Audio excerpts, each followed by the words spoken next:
ಸಮಾಜ ವಿಜ್ಞಾನ 10ನೇ ತರಗತಿ ಭಾಗ 1 ಸಮಾಜಶಾಸ್ತ್ರ ಅಧ್ಯಾಯ 9 ದುಡಿಮೆ ಮತ್ತು ಆರ್ಥಿಕ ಜೀವನ. ಅಭ್ಯಾಸ ಪ್ರಶ್ನೆಗಳಿಗೆ ಸರಳ ಮತ್ತು ಸಂಕ್ಷಿಪ್ತ ಉತ್ತರಗಳು. ಪ್ರಶ್ನೆ ಸಂಖ್ಯೆ 1, ಮುಖ್ಯ ಪ್ರಶ್ನೆ ಸಂಖ್ಯೆ: ಈ ಕೆಳಗಿನ ವಾಕ್ಯಗಳಲ್ಲಿ ಖಾಲಿ ಬಿಟ್ಟಿರುವ ಜಾಗಗಳನ್ನು ಭರ್ತಿ ಮಾಡಿರಿ. 1ನೇದ್ದು, ಶ್ರಮ ವಿಭಜನೆಯು ವಿಶೇಷ ಪರಿಣಿತಿಗೆ ಕಾರಣವಾಗುವುದು. 2ನೇದು, ವಿಶೇಷ ತರಬೇತಿ ಹೊಂದಿರದ ಕಾರ್ಮಿಕರನ್ನು ಅಕುಶಲ ಕೆಲಸಗಾರರು ಎಂದು ಕರೆಯುತ್ತಾರೆ. 3ನೇದು, ವಿಶೇಷ ತರಬೇತಿ ಪರಿಣತಿ ಹೊಂದಿರುವ ಕಾರ್ಮಿಕರನ್ನು ಕುಶಲ ಕೆಲಸಗಾರರು ಎಂದು ಕರೆಯುತ್ತಾರೆ. ಪ್ರಶ್ನೆ ಸಂಖ್ಯೆ 2, ಈ ಕೆಳಗಿನ ಪ್ರಶ್ನೆಗಳಿಗೆ ಒಂದೊಂದು ವಾಕ್ಯದಲ್ಲಿ ಉತ್ತರಿಸಿ. 4, ಶ್ರಮ ವಿಭಜನೆ ಎಂದರೇನು? ಉತ್ತರ: ಒಂದು ಕೆಲಸವನ್ನು ಜನರು ತಮ್ಮ ಆಸಕ್ತಿ, ಸಾಮರ್ಥ್ಯ, ಕೌಶಲ್ಯ, ಪರಿಣತಿ, ವಯಸ್ಸು ಮತ್ತು ಲಿಂಗದ ಆಧಾರದ ಮೇಲೆ ಹಂಚಿಕೊಂಡ ಮಾಡುವುದನ್ನು ಶ್ರಮ ವಿಭಜನೆ ಎನ್ನಲಾಗಿದೆ ಲಾಗುತ್ತದೆ. ಪ್ರಶ್ನೆ ಸಂಖ್ಯೆ 5, ಕೂಲಿ ಸಹಿತ ದುಡಿಮೆ ಎಂದರೇನು? ಉತ್ತರ: ಕೂಲಿ, ಸಂಬಳ ಅಥವಾ ಯಾವುದೇ ಆರ್ಥಿಕ ಪ್ರತಿಫಲ ದೊರೆಯುವ ದುಡಿಮೆಯನ್ನು ಕೂಲಿ ಸಹಿತ ದುಡಿಮೆ ಎನ್ನಲಾಗುತ್ತದೆ. ಪ್ರಶ್ನೆ ಸಂಖ್ಯೆ 6, ನಿರುದ್ಯೋಗ ಎಂದರೇನು? ದುಡಿಯುವ ಸಾಮರ್ಥ್ಯ, ಅರ್ಹತೆ ಮತ್ತು ಆಸಕ್ತಿ ಇದ್ದರೂ ಉದ್ಯೋಗ ಸಿಗದ ಸ್ಥಿತಿಯನ್ನು ನಿರುದ್ಯೋಗ ಎನ್ನಲಾಗುತ್ತದೆ.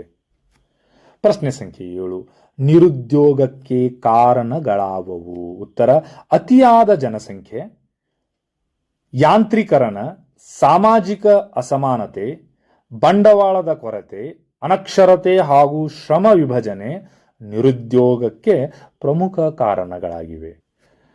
ಪ್ರಶ್ನೆ ಸಂಖ್ಯೆ 8, ನಿರುದ್ಯೋಗದ ಪರಿಣಾಮಗಳಾವವು? ಉತ್ತರ: ನಿರುದ್ಯೋಗದಿಂದ ಬಡತನ, ಅನಾರೋಗ್ಯ, ಭ್ರಷ್ಟಾಚಾರ, ಕಳ್ಳತನ, ಮೋಸ, ವಂಚನೆ ಮತ್ತು ಕೌಟುಂಬಿಕ ವಿಘಟನೆ ಉಂಟಾಗುತ್ತದೆ.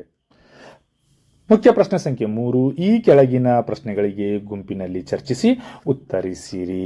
9, ದುಡಿಮೆಯಲ್ಲಿನ ತಾರತಮ್ಯತೆ ಸ್ವರೂಪವನ್ನು ವಿವರಿಸಿ. ದುಡಿಮೆಯಲ್ಲಿ ಲಿಂಗ, ವಯಸ್ಸು ಹಾಗೂ ಸಾಮರ್ಥ್ಯದ ಆಧಾರದ ಮೇಲೆ ತಾರತಮ್ಯ ಕಂಡುಬರುತ್ತದೆ. ಸ್ತ್ರೀ ಪುರುಷರು ಸಮಾನವಾಗಿ ದುಡಿದರೂ ಮಹಿಳೆಯರಿಗೆ ಕಡಿಮೆ ವೇತನ, ಕಡಿಮೆ ಹೊಣೆಗಾರಿಕೆ ಹಾಗೂ ಕಡಿಮೆ ಅವಕಾಶಗಳನ್ನು ನೀಡಲಾಗುತ್ತದೆ. ಈ ರೀತಿಯ ಭೇದ ಭಾವ ಹೆಚ್ಚಾಗಿ ಅಸಂಘಟಿತ ವಲಯದಲ್ಲಿ ಕಂಡುಬರುತ್ತದೆ. ಇದನ್ನು ನಿವಾರಿಸಲು ಸರ್ಕಾರ 1977ರ ಸಮಾನ ವೇತನ ಕಾಯ್ದೆಯನ್ನು ಜಾರಿಗೆ ತಂದಿದೆ.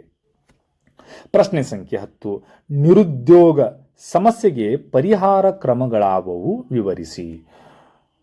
ನಿರುದ್ಯೋಗ ಸಮಸ್ಯೆ ನಿವಾರಣೆಗೆ ಸರ್ಕಾರ ಮತ್ತು ಸಮಾಜ ಕೈಗೊಳ್ಳಬೇಕಾದ ಕ್ರಮಗಳು.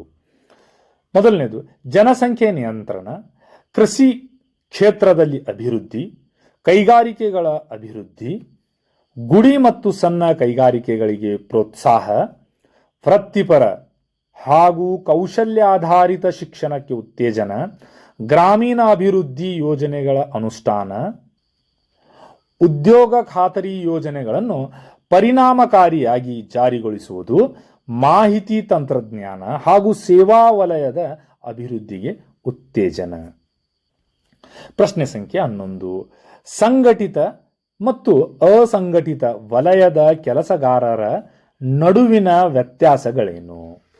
ಉತ್ತರ: ತಾವು ಇದನ್ನ ಅಪೋಸಿಟ್ನಲ್ಲಿ ಬರೆದು ನೋಡಿರ್ತೀವಿ. ನಾನು ಇಲ್ಲಿ ಫಸ್ಟ್ ಸಂಘಟಿತ ಬರ್ಕೊಂಡಿನಿ, ಆಮೇಲೆ ಹಿಂದ್ಗಡೆ ನೆಕ್ಸ್ಟ್ ಸ್ಲೈಡ್ ಅಸಂಘಟಿತ ವಲಯ ಅಂತ ಬರ್ಕೊಂಡಿನಿ. ಸಂಘಟಿತ ವಲಯ ಕಾನೂನು ಮತ್ತು ನಿಯಮಗಳ ಅಡಿಯಲ್ಲಿ ಕಾರ್ಯನಿರ್ವಹಿಸುತ್ತಾರೆ. ನಿಗದಿತ ವೇತನ ಮತ್ತು ಭತ್ಯೆ ದೊರೆಯುತ್ತದೆ. ವೈದ್ಯಕೀಯ, ನಿವೃತ್ತಿ ವೇತನ ಹಾಗೂ ಇತರೆ ಸೌಲಭ್ಯಗಳಿರುತ್ತವೆ. ಕೆಲಸದ ಭದ್ರತೆ ಇರುತ್ತದೆ. ಉದಾಹರಣೆಗೆ ಯಾರಿವರು? ಸರ್ಕಾರಿ ನೌಕರರು, ಬ್ಯಾಂಕ್ ಸಿಬ್ಬಂದಿ, ಶಿಕ್ಷಕರು, ಆರ್ಮಿ ಮೆನ್. ಈಗ ಅಸಂಘಟಿತ ವಲಯ ನಿಗದಿತ ಕಾನೂನು ಅಥವಾ ನಿಯಮಗಳ ಅಧೀನದಲ್ಲಿರುವುದಿಲ್ಲ, ನಿಗದಿತ ವೇತನ ಇರುವುದಿಲ್ಲ, ಇಂತಹ ಸೌಲಭ್ಯಗಳು ಸಾಮಾನ್ಯವಾಗಿ ಇರುವುದಿಲ್ಲ, ಕೆಲಸದ ಭದ್ರತೆ ಇರುವುದಿಲ್ಲ. ಉದಾಹರಣೆಗೆ ಯಾರಿವರು? ಕೃಷಿ ಕಾರ್ಮಿಕರು, ಮನೆಗೆಲಸಗಾರರು, ಕಟ್ಟಡ ಕಾರ್ಮಿಕರು, ಬೀದಿ ವ್ಯಾಪಾರಿಗಳು.